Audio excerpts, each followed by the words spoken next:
Parlons toujours de l'aspect sacrificateur de Jésus-Christ. Parlons de ce qui se passe après la mort de Jésus-Christ sur le plan spirituel.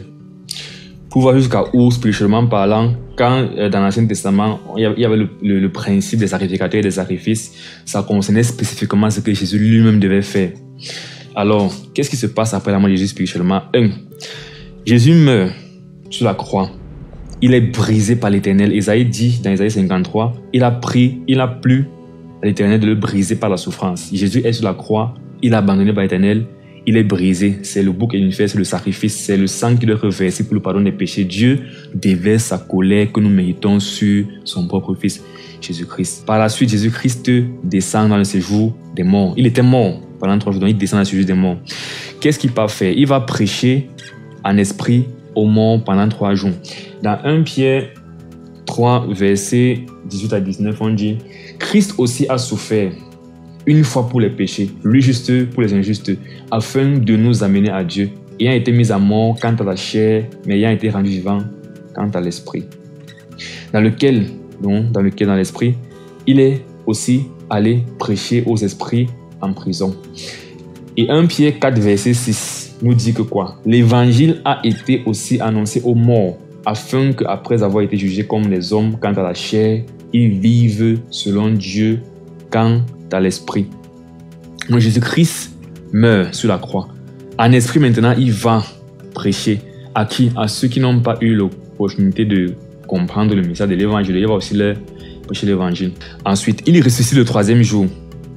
Bon, on sait qu'il a passé le tablier de ses disciples 40 jours avant de monter au ciel. Puis, il retourne maintenant au ciel.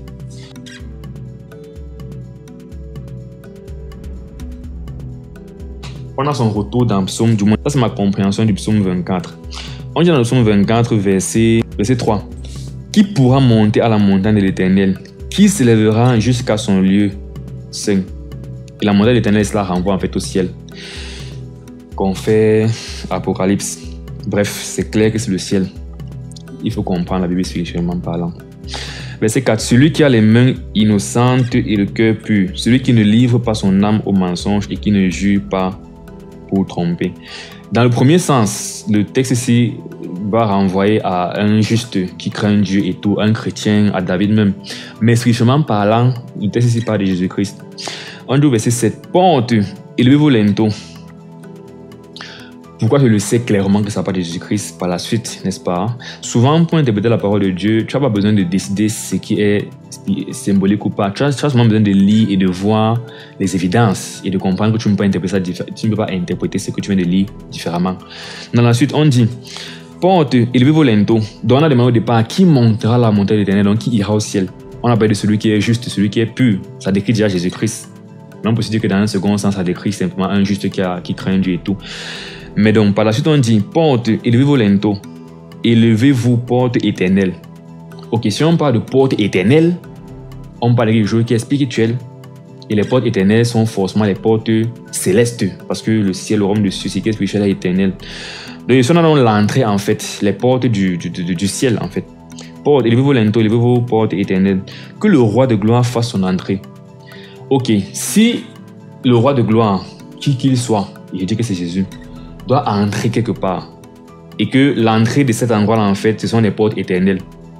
Donc, forcément, l'endroit en question, c'est le ciel. Logiquement.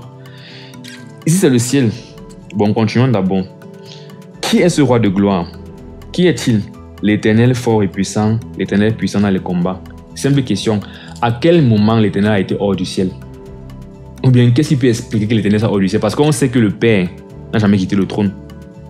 Donc la seule façon de comprendre que l'Éternel est à un moment donné été dehors et a besoin d'entrer, c'est de comprendre que quoi? Il a laissé le ciel en forme de Jésus-Christ, il est sorti, il est venu vivre sur terre. Et donc on sait qu'après sa mort, il a dû rentrer au ciel. C'est pour ça qu'il dit qu'ici on a dans son retour au ciel. Le roi de gloire est en train de rentrer au ciel. Porte, élevez-vous lento, élevez-les, porte éternelle, que le roi de gloire fasse son entrée. Qui est donc ce roi de gloire? L'Éternel des armées. Voilà le roi de gloire.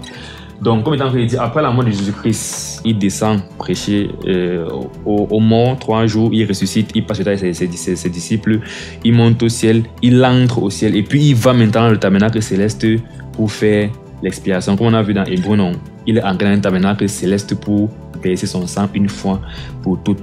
Et en fin de compte, et finalement, il intercède pour nous à jamais. Et ça, c'est exactement le travail que le sacrificateur faisait. C'est qu'il faisait le sacrifice et il intercédait pour le peuple. Mais c'était dans une image du salut, dans le sens que une image de Jésus-Christ en fait, qui devait, en faisant tous ces rituels-là, en fait, nous donner le salut.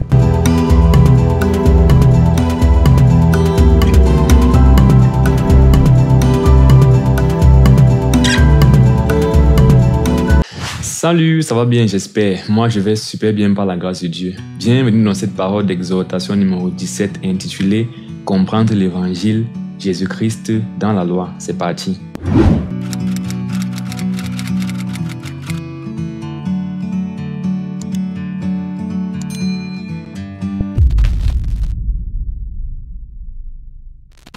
Le but de cette vidéo est